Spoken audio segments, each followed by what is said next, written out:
안녕하세요. 본수치과 양지수 원장입니다. 오늘은 자신있게 스마일, 건강한 치아란 이런 주제로 구강질환과 원인, 그리고 치료 방법에 대한 이야기를 나누어 보려고 합니다. 이상적인 교합으로 가지런하게 배열된 치아, 이런 치아를 우리는 건강한 치아라고 합니다. 그렇다면 어떻게 해서 건강한 치아를 유지할 수 있는지 먼저 치아의 구조에 대해서 한번 알아보겠습니다. 치아의 구조는 크게 범랑질, 상아질, 그리고 치수 조직으로 구성되어 있습니다. 그러니까 역할에 따라 이렇게 겹겹이 층으로 나누어져 있어요.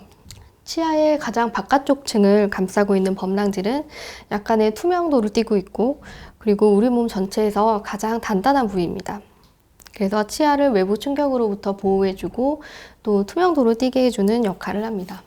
범랑질의 안쪽에는 치아에서 가장 많은 부분을 차지하고 있는 상아질이 있는데요. 이 상아질은 일단 색상이 상아색을 띠고 있고 미세하고 불규칙한 구멍들이 수도 없이 많이 있습니다. 그래서 이런 구멍들을 통해서 치아에 가해지는 외부 자극, 예를 들면 차거나 따뜻한 그런 온도 변화에 반응을 하게 만듭니다. 그리고 치아의 내부에는 가장 내부 공간에 치수 공간이 있는데요.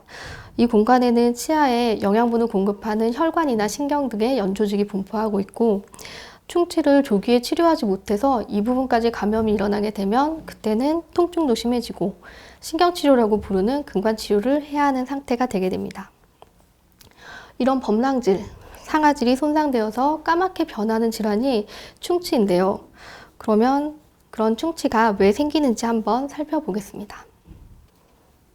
일단 충치가 생기려면 이제 치아가 있어야겠죠. 그리고 충치를 발생시키는 원인인 세균, 그리고 세균에 먹이를 공급해주기 위한 당, 그리고 마지막으로는 이 조건들이 충분히 반응을 일으킬 수 있을 만큼의 충분한 시간이 있어야겠습니다. 그래서 이 네 가지 조건들이 충족될 때 충치가 생기게 됩니다.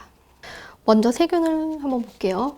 충치를 일으키는 가장 유명한 세균, 앱스 뮤탄스입니다. 어린이들이 보는 동화책에 보면 이렇게 검정색의 삼지창을 들고 있는 캐릭터로 더욱 친숙한데요. 이 뮤탄스균은 당분을 분해해서 젖산으로 만들어서 스스로 에너지를 얻고, 또 당분이 계속적으로 공급되면 그걸 계속 먹고 증식하다가 결국에는 스스로 생산한 젖산에 스스로 녹아서 사멸하게 됩니다. 문제는 그 과정에서 치아에 있는 성분인 그 수산화 인사칼슘을 녹이면서 중화되고, 그 과정에서 치아의 조직이 파괴가 일어나게 된다는 게 문제입니다. 세균의 에너지원인 당은 우리가 상상하는 이런 사탕, 초콜릿, 젤리, 이런 달콤한 음식의 형태만이 아니라 여러 가지 형태로 입안에 공급되게 됩니다. 그리고 이런 당분이 구강 내에 공급되기 시작하면 일시적으로 구강 내 환경이 산성으로 변하면서 치아의 범랑질과 상아질이 녹기 시작합니다. 산성의 환경은 식사를 마친 직후부터 3분에서 5분에 이르면 가장 산성이 심한 상태가 되고요. 그 이후부터 서서히 중화돼서 한 4-50분 정도 지나면 중성에서 약 알칼리 상태로 회복이 되게 됩니다. 그래서 이 스테판 커브라는 것을 좀 기억해 주시면 좋을 것 같은데요. 여기서 기억하셔야 될 것은 이런 식사와 식사 사이에 충분한 공복 시간을 주어야 구강 내 환경이 중성 환경으로 회복될 수 있는 시간이 돼서, 식사 사이에 이렇게 간식을 여러 번 먹는다던가 아니면 입안에 밥을 오래 물고 있는다던가 하는 그런 습관들이 구강 내 환경을 산성으로 오래 지속시켜서 치아 자체를 약한 체질로 만들게 됩니다. 이렇게 구강 내 환경에 의해 약해진 치아 이외에도 치아에 원래 존재하는 이런 씹는 면의 홈, 그리고 선천적으로 범랑질 형성이 부족한 치아, 또는 부정교합이 심해서 양치 관리가 어려운 경우도 충치가 생기기 쉬운 치아이고요.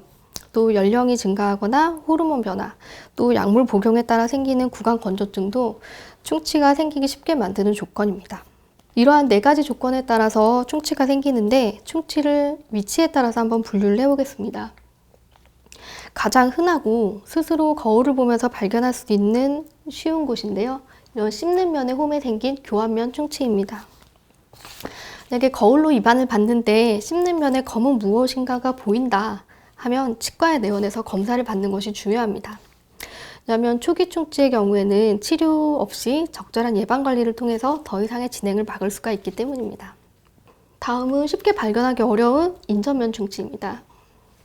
인전면은 치아와 치아 사이 공간을 인전면이라고 하는데요. 충치가 신경 근처까지 발전하기 전에는 이 증상을 느끼기도 사실 어렵고 육안으로 봐서도 거의 발견되지 않는 것이 대부분입니다.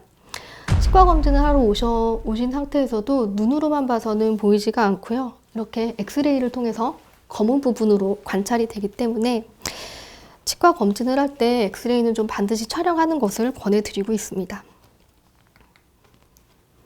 다음은 치아의 뿌리 쪽에 생기는 치근 우식증입니다. 백악질 우식증이라고도 하는데요. 높은 연령대에서 주로 볼 수 있고요. 방사선 항암 치료로 인해서 침샘이 파괴된 경우 또는 구강 건조증을 유발하는 어떤 약물이나 전신 질환이 있는 경우에 이렇게 다발성으로 발생하는 것을 볼 수 있고요.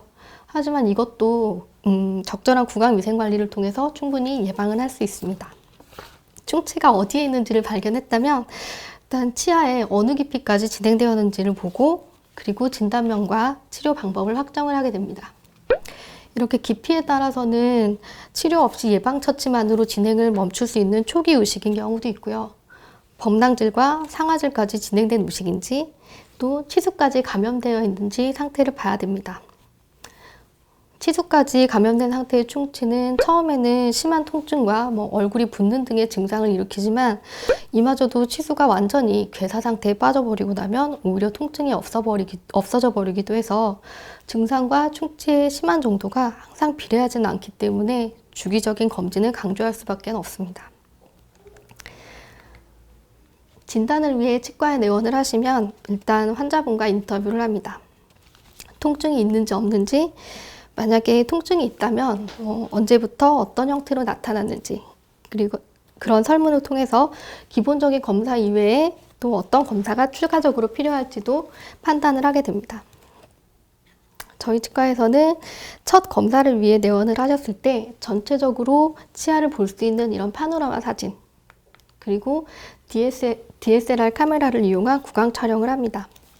이런 사진과 엑스레이 촬영과 문진을 통해서 정보를 얻고 그것을 토대로 필요한 임상검사를 하게 됩니다.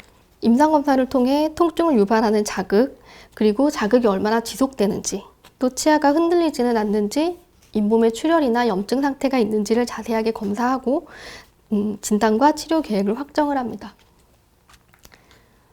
다음으로는 풍치, 잇몸병이라고 불리는 치주질환에 대해서 보겠습니다.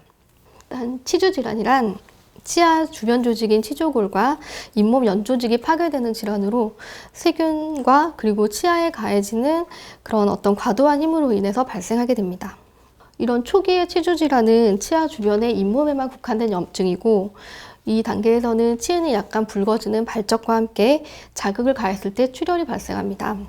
이 상태에서는 치석 제거와 양치질 관리를 통해서 다시 건강한 상태로 돌아갈 수 있습니다.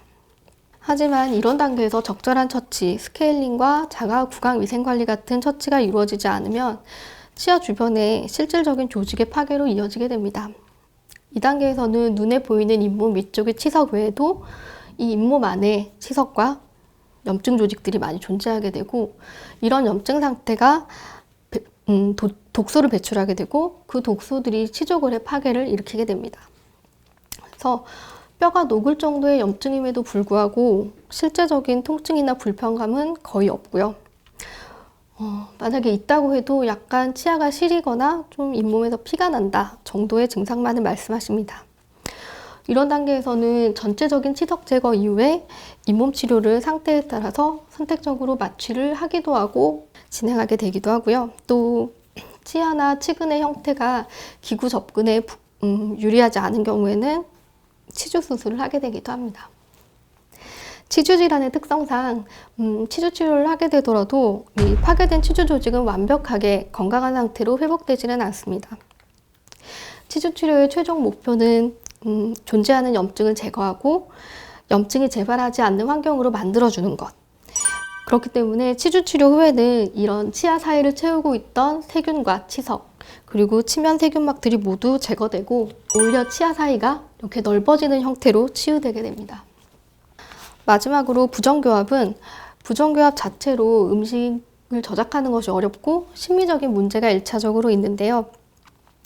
그런 1차적인 문제들 위에도 이런 삐뚤삐뚤한 치열 때문에 관리가 어려워요. 그래서 2차적인 취주질환이나 치아 의식증 등으로 이완되기 쉽다는 문제가 있어서 요즘에는 다양한 연령대 환자분들이 심리적인 이유 이외에도 교합관계의 개선이나 치주 상태 개선을 위해 교정치료를 받고 있습니다.